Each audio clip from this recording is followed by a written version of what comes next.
11 बजे रात को यहाँ पे पहुँचे और हमारी सत्यव्रत जी से बात हुई और उनसे पूछा गया कि धरने का अपना आगे का प्रोसेस क्या होगा, तो उन्होंने आज का हमें तो ये देखिए जंतर मंतर है, इसके पीछे है, ये बैरिकेड लगा हुआ है सड़क के ठीक इधर, और यहाँ पर एक वार्निंग दे रखी हुई है दिल्ली पुलिस ने, act 144 CRPC is imposed here. तो यहाँ पर 144 लगा दी गई है। कल जिस तरीके से पहलवानों का कूच था संसद कूच को लेकर के, उसके बाद उनको डिटेन किया गया, यहाँ से टेंट उखाड़े गए और उसके बाद उनके धरने को ख़त्म किया गया। ट्वीट भी आया दिल्ली पुलिस का। उसके बाद ये माहौल है, यहाँ पर किसी को घुसने की इजाज़त नहीं है, इवन मीडिया भी यहाँ पर अंदर नहीं जा सकता है। और ये दिल्ली है जहाँ राजधानी है, जहाँ पर जंतर मंतर है और जंतर मंतर के ठीक साइड बैरिकेड लगाए हुए हैं। और यहीं पर अंदर हो रहा था जंतर मंतर पर पहलवानों का जो प्रदर्शन था। यहाँ से अगर आप दिखाइए कि वहाँ पे कुछ बसें हैं और ये जो लोग कुछ इकट्ठे हुए हैं, ये वो लोग हैं जो पूर्व सैनिक जंतर मंतर पर प्रोटेस्ट कर रहे थे। कई दिनों से वो भी आंदोलनरत थे और दिन भर वो वहाँ पर प्रोटेस्ट करते थे। अभी कुछ इन पूर्व सैनिकों को इजाज़त है अंदर, हालांकि मीडिया को यहाँ पर जाने की इजाज़त नहीं है, लेकिन कुछ पूर्व सैनिकों को उनके प्रदर्शन की यहाँ इजाज़त है। हालांकि पहलवानों को लेकर के, प्रदर्शन को लेकर के दिल्ली पुलिस की ओर से कहा गया है कि उन्हें अलग से जगह दी जा सकती है, लेकिन जंतर मंतर पर नहीं। अभी फ़िलहाल जंतर मंतर पर कुछ नहीं है। जंतर मंतर पर जो माहौल है आप देख सकते हैं कि बिल्कुल यहाँ पर फोर्स लगाए गए हैं, पुलिस फोर्स के जवान हैं, CRPF के जवान हैं, तमाम लोग हैं और यहाँ पर किसी को भी इजाज़त नहीं है अंदर जाने की। यहाँ पर जो कुछ हुआ कल, उसके बारे में हम इनसे जानते हैं। यहाँ पर हमारे साथ में तमाम लोगों पे FIR भी दर्ज हुई है। जो कुछ यहाँ पर पहलवानों का आंदोलन चल रहा था, उसका टेंट भी उखाड़ दिया गया है और उसके बाद कैसे कहाँ पे थाने पर ले जाया गया, क्या कुछ हुआ, क्या हुआ, इन्हीं से जानते हैं। क्या कहेंगे, कल क्या कुछ कैसे शुरू हुआ था? जी, मेरा नाम कुलदीप यादव है। किलाबंदी कर दिया गया था और खाना पीना कुछ भी अंदर नहीं आ पाया। 250 से 300 लोग जंतर मंतर की अपने टेंट के अंदर थे। काफ़ी मुसीबत हुई हमें सबको। और सुबह एकदम जितने भी लोग बाहर से आने वाले सपोर्ट में, भारत देश से कोने कोने से महिलाएं, बुजुर्ग, बच्चे आए, उनको भी अंदर नहीं आने दिया गया। और जब 11 बजे हमारा यहाँ से शांति से हम सब निकलने वाले थे, तो प्रशासन ने पूरी तरह IG, DIG, कमिश्नर तक बड़े तगड़े फोर्स जो अधिकारी हैं यहाँ पे मौजूद हो गए और BSF के लोग छावनी में बढ़कर जबरन, हम सब बैठे थे छावनी के अंदर, हमें सबको अरेस्ट किया गया और हमारे टेंटों को फाड़ा गया। पहलवानों का वहाँ पे कैश भी पड़ा था, बैग पड़े थे। 250-300 लोगों को कहाँ पे ले जाया गया है उन बैगों को पता नहीं। और 25-25, 30-30 लोगों को दिल्ली के हर थाने में ले जाया गया और शाम को 8 बजे के करीब मुझे छोड़ा गया कंझावाला थाना, रोहिणी ज़िला से। और वहाँ से हम आए, 11 बजे रात को यहाँ पे पहुँचे और हमारी सत्यव्रत जी से बात हुई और उनसे पूछा गया कि धरने का अपना आगे का प्रोसेस क्या होगा, तो उन्होंने आज का हमें संदेश दिया है कि भैया शाम को आपको बताया जाएगा। यहाँ पर कल कुछ लोगों को डिटेन किया गया, शाम को आए थे कुछ लोग की दोबारा से करेंगे जंतर मंतर पर। जी, जंतर मंतर पे देखिए, हमारे देश की बेटियों के सम्मान की बात है और जब तक उनको न्याय नहीं मिलेगा तब तक ये धरना प्रदर्शन चालू रहेगा। और आपको ये, आपके दर्शकों को ये भी बता देना चाहते हैं कि ये सरकार, जो दुराचारी सरकार है, इसको भी अब सबक सिखाने का काम किया जाएगा। हमने कल देखा कि जो बाहर बैरिकेड्स लगाए गए थे, देश के कोने कोने से महिला आ रही थी, उनको ज़बरदस्ती पुलिस वैन में बैठाकर थानों में डिटेन कर दिया गया। कपड़ा भी पड़ा। और हमारे देश की जो बेटियां गोल्ड मेडलिस्ट थी, उनके कपड़े तक फाड़ दिए गए, ज़बरदस्ती उनके साथ किया गया। आप मीडिया पे, सोशल मीडिया पे आप देख भी रहे होंगे। ये हमारे देश के लिए बहुत दुर्भाग्य की बात है। अभी जो स्थिति है उस पर क्या कहेंगे, आप लोगों को जाने क्यों नहीं दिया जा रहा? आज तो पूरी तरह से घेराबंदी लगा दिया गया। घेराबंदी तो परसों से ही लगा दिया गया था, 27 तारीख से, लेकिन आज भी हमें अंदर नहीं जाने दिया जा रहा है। और हमारे साथ जो दूर से हर राज्यों से लोग आए थे और उनके बैग्स हैं, उनके सामान पड़े हैं, उसके लिए अगर हम जानना चाहते हैं तो उसके लिए भी प्रशासन हमें कोई मदद नहीं करने का काम कर रही है। कल मोदी जी का उद्घाटन भी था और वहाँ पर उन्होंने कहा लोकतंत्र बहुत अच्छा है भारत का, भारत एक लोकतांत्रिक।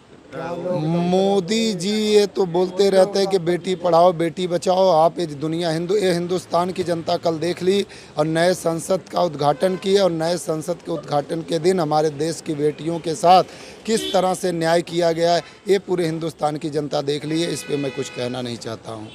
जी, क्या किस तरीके से जो तस्वीरें निकल करके सामने आई, तिरंगे का अपमान बता रहे हैं? 100% देखिए, हमारी बेटियां हमारे देश की शान बढ़ाने वाली तिरंगे को अपने सीने से लगा के रखी और गिरते हुए भी वो तिरंगे को ऊपर रखने का काम की। और आज प्रधानमंत्री मोदी एकदम धृतराष्ट्र बन चुके हैं, उनको कुछ दिखाई नहीं दे रहा है।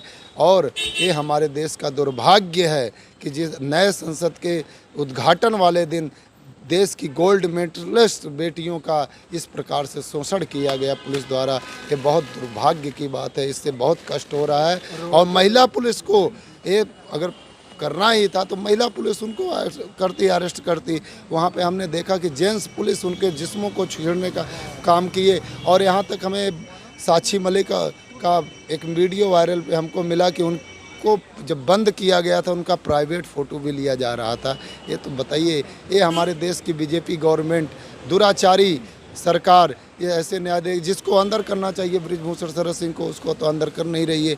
जो हमारे देश की बेटियां न्याय मांग रही हैं, 36 दिन से धरने पे बैठी थी और शांति के तरीके से अपना प्रोटेस्ट करना चाहती थी। संतोष भवन पे महिला का एक महापंचायत करने वाली थी, उनको करने नहीं दिया गया। ये बीजेपी की सरकार गरीबों को कुचलने का काम करती है। और इन बेटियों को जब तक न्याय नहीं मिलेगा, हिंदुस्तान के कोने कोने से ये धरना प्रदर्शन चालू रहेगा और जंतर मंतर पे फिर हम सब आएंगे। लेकिन वो कह रहे हैं जंतर मंतर के अलावा कोई स्थान दे देंगे, ऐसा ट्वीट आया था अभी पुलिस की तरफ। देखिए, पुलिस का तो काम ही है कि हाँ, पहले तो आपको बता दें, गोदी मीडिया हमारे देश की बेटियों को दर्द को दिखाने का काम नहीं कि यहाँ पे जितने भी हमारे लाखों की संख्या में आ रहे थे उसको भी गोदी मीडिया नहीं दिखा रही है। पुलिस तो हमेशा दबाव में है। पुलिस पे मैं कुछ टिप्पणी नहीं करना चाहता हूँ। मैं टिप्पणी अगर करना चाहता हूँ तो बीजेपी सरकार पे करना चाहता हूँ। बीजेपी सरकार ये अन्याय कर रही है और अन्याय करने वाले का न्याय होगा 2024। कितने दिन से आप लोग यहाँ पे, शुरू से ही हैं आप? हम यहाँ से आज मेरा इनका 28 दिन हो गया और मेरा यहाँ पे आज 17 दिन होने वाला है आज जी। ठीक, बहुत बहुत धन्यवाद। 23 अप्रैल से जंतर मंतर पर पहलवानों का प्रदर्शन चल रहा था। यौन शोषण का आरोप लगा था ब्रजभूषण पर और आरोप के पर एफआईआर भी दर्ज हुई सुप्रीम कोर्ट के कहने पर। उसके बाद गिरफ्तारी को लेकर के अड़े रहे। लेकिन कल दिल्ली में नई संसद का उद्घाटन था और उसके मौके पर पहलवानों की तरफ से दिल्ली में नई संसद की ओर कूच करने का ऐलान किया गया था। किसान और खापों का समर्थन था। तमाम किसान अलग अलग बॉर्डर से आने वाले थे और उसके बाद दिल्ली बॉर्डर को सील कर दिया गया था। हालांकि उसके बाद दिल्ली पुलिस ने नई संसद के उद्घाटन के दिन पूरे दिन ये अफरा तफरी का माहौल जिस तरीके से रहा, दिल्ली पुलिस ने लोगों को डिटेन किया, हिरासत में लिया, तमाम लोगों पर एफआईआर किया। कहा जा रहा है 109 लोगों पर एफआईआर भी दर्ज है। तमाम लोगों के पूरे दिन हिरासत में रखा गया और ये जंतर मंतर को एक तरीके से किलाबंद किया गया क्योंकि यहाँ पर कोई आए ना अंदर और मीडिया के लोग भी ना आए और पूरे दिल्ली की चारों सीमाओं को सील कर दिया गया। फिलहाल जंतर मंतर का क्या माहौल है वही हम दिखाने की कोशिश कर रहे हैं। जंतर मंतर पर इस वक्त कोई नहीं आ सकता, मीडिया को भी मनाही है अंदर जाने से। और साथ ही साथ जो अभी खबर निकल के सामने आ रही है कि जैसा कि कुछ लोग बता रहे हैं कि पहलवानों को दिल्ली से दूर चले गए हैं। पहलवानों की तरफ से ट्वीट करके कहा गया है कि हमारी पुलिस पीछा भी कर रही है कि हमें अकेले में नहीं छोड़ रही है, क्या हमारा एनकाउंटर करना चाहते हैं, इस तरीके के भी सवाल खड़े किए हैं पहलवानों की ओर से। और साथ ही साथ आप देख सकते हैं कि जो दिनेश फोगाट हों, साक्षी मलिक हों और जो बजरंग पुनिया हैं, उनको जिस तरीके से हिरासत में लिया गया, उनको दिल्ली पुलिस ने जिस तरीके से हिरासत में लिया उसको लेकर के सवाल उठाए जा रहे हैं क्योंकि उन्हें घसीटते हुए जिस तरीके से लिया गया, उनके कपड़े फाड़े ऐसा जैसा आरोप लगा। और उसके बाद उल्टे ब्रजभूषण की गिरफ्तारी के उल्टे जो है पहलवानों के खिलाफ ही मुकदमा दर्ज कर लिया गया है देश की संपत्ति को नुकसान पहुँचाने को लेकर के और तमाम चीज़ों को लेकर के। प्रधानमंत्री मोदी नई संसद के उद्घाटन के मौके पर अपने भाषण में लोकतंत्र का जिक्र करते हैं और साथ ही साथ महाभारत का जिक्र करते हैं और उसमें बड़ी बड़ी बातें करते हैं कि देश में लोकतंत्र, भारत में सबसे ज़्यादा लोकतंत्र है और लोकतंत्र को बचाए रखने के लिए सरकार प्रतिबद्ध है। लेकिन क्या यही लोकतंत्र है? अगर आप देख सकते हैं जंतर मंतर एक ऐसी जगह है जहाँ पर लोगों को प्रोटेस्ट करने की इजाज़त होती है। यहाँ पर प्रोटेस्ट तो दूर, यहाँ पर मीडिया को भी मनाही है। इवन कल जिस तरीके से पहलवानों का जहां पर धरना चल रहा था वहां पर भी मीडिया को मना कर दिया गया था।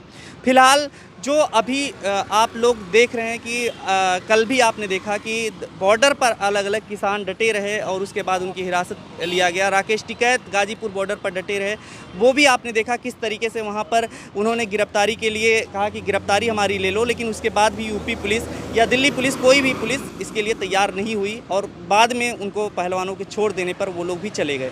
अब मीटिंग हो रही है, अब आगे की प्लानिंग हो रही है, जानना होगा क्या कुछ हो रहा है, लेकिन जो कुछ लोग कह रहे हैं वो भी आप देख लीजिए। खबरों में बने रहने के लिए फोरम 4 को सब्सक्राइब करें और नोटिफिकेशन पाने के लिए बेल आइकन दबाएं।